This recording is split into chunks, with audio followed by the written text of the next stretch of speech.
What's up, guys? I'm Philip, and this is my Enneagram story.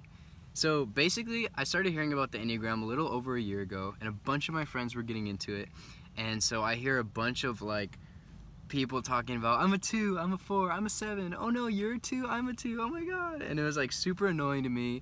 And first of all, I probably didn't like the fact that everyone was getting into something, because I tend to not want to be a part of fads or trends, because I just don't think you should do stuff because everyone's doing it. Like, you should enjoy stuff that you enjoy regardless. It's just one of those things about me. And then the other thing was, I started seeing everyone kind of start using it as an excuse to be obnoxious or annoying or however they are. And so that was bugging me. And once I don't like something or decide that I don't like something in my mind, I kind of almost put it to the side. I don't want to hear about that. And I'm really I could be really strongly opinionated on things. So when people started talking about the Enneagram, it was just bugging me more and more. And I was like, I don't know, just why are you gonna put yourself in a box like that? I don't like personality types in general. People like to talk about the Myers-Briggs and zodiac signs and oh, you're a Cancer, you're a Libra. I'm like, that stuff is so dumb. I just thought it was all stupid and whatever. And then it took almost a year of hearing about it and kind of it just going over my head, me just letting it all go, to finally I had a few friends that weren't annoying about it and super actually knowledgeable about it and super insightful. My one friend is just a super wise, insightful dude. And then my other friend, she actually just finished getting her degree in psychology, and she's becoming a therapist. And so she was really insightful and thoughtful, and they both sat down and explained it to me. We were just at coffee or something, and then we're just drinking some coffee, and then they started telling me basically unpacking it a little bit. And my one friend kind of went through what the Enneagram is as a whole and then started going through the different types with me. And I was like, okay. And then my friend had sent me one of the online tests. And the test can be tricky, but basically I did take, that night I get home, I go in my room, I'm like, all right, whatever, I'm going to take it. So I sit down and take it. It takes about 10 minutes. I finish the test and I get my results, don't know what it means really. And then I start reading all this literature on what that number means and everything that goes into it. And it's seriously, a lot of people say this, but it felt like it was reading my soul. I felt really vulnerable, and I felt kind of embarrassed on some things, but it also felt validating and kind of cool in a lot of ways. And I really think that at that moment I was I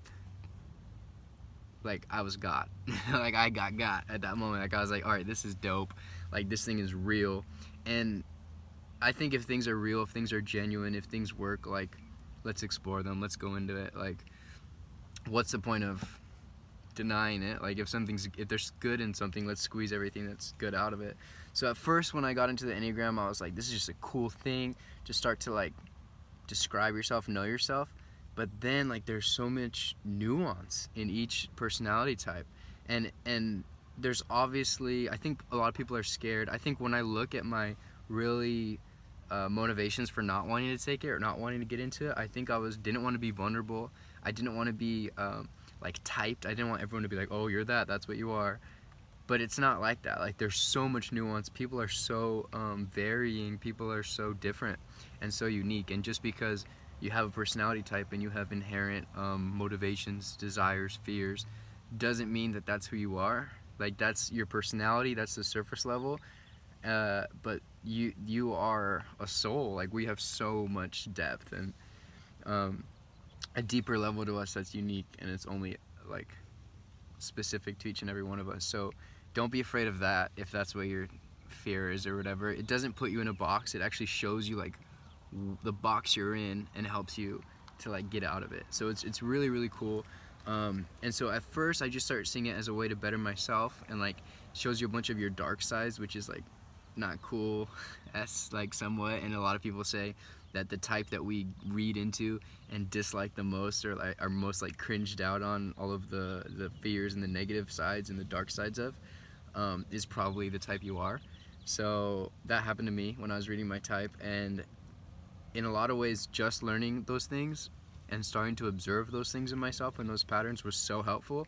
But then also, as I start studying all the other types, it's so awesome to be able to relate to others better and show love better and kind of know when to give people space, when to talk to them, how to give them love, how to even communicate with them, how they see the world, and how they see the world, and how I can communicate with them, how they understand, how they process information. It's so deep, and I think Myers-Briggs and zodiac signs all have like things that they can offer, but I think Enneagram is the most well-rounded when it comes to a whole person, and it's just so good. And the final thing is, I'll say that I think Enneagram describes people as a whole, because we're not just one type. You know, we all have bits and pieces of all of the types, and we're on this journey of life to become the healthiest version of ourselves. And in growth, we start going towards different types. And Beatrice Chestnut is one of the great Enneagram teachers who talks about it not being a circle, but more of a sphere as we go from one type to another in our journey. And Richard Rohr, who's another great teacher, he talks about basically like how the Enneagram like talks about life. Like, he talks about how the Enneagram is basically a map of life, of all of our journeys to our own selves, and how we can like get past the ego and let the real self in. It's just been a really awesome journey for me. There's an incredible amount of information to study, and there's so much depth in the Enneagram that I've been studying it pretty hardcore for a little over a month. I think about 8 weeks, maybe 7-8 weeks. And I've been going so hard and so deep, and I've read and listened to a bunch of books and watched a bunch of YouTube videos, and like, I've been studying it pretty gnarly, and it's been so awesome and amazing for myself, and I think it offers so much. So I just motivate and encourage anyone who has like the slightest inkling of curiosity towards it. It's really good. There's so much to discover. Yeah, I don't think there's a bad book to start on. I think if there's something too big that you can't understand, start on something easier. And it's kind of like yoga or any other practice. There's levels, so you can start off on some basic easy stuff, and you can go as deep as you want. And it's so good for help, self growth, all the things that have to do with yourself. But then it's so good because it helps you see the whole world and life and how things are and the different aspects of this thing that we're all doing together. And I just think it's kind of like, as you learn about it and get deeper and deeper into it, you just grow as like a cool side thing. Like, or just that little added benefit is like, it also helps you grow so much. So that's my little journey. I'm gonna do a couple more videos about the Enneagram, describing it a little bit, and then going through the types. And I have some really awesome videos, I already started doing these, of interviews with my different friends who are the different types and who have done a lot of work on themselves and growing and learning through the Enneagram. So it's gonna be super awesome, and I can't wait to share it with you guys. Awesome. Watch my other videos if you want, and all the other cool stuff that YouTubers say. See you later.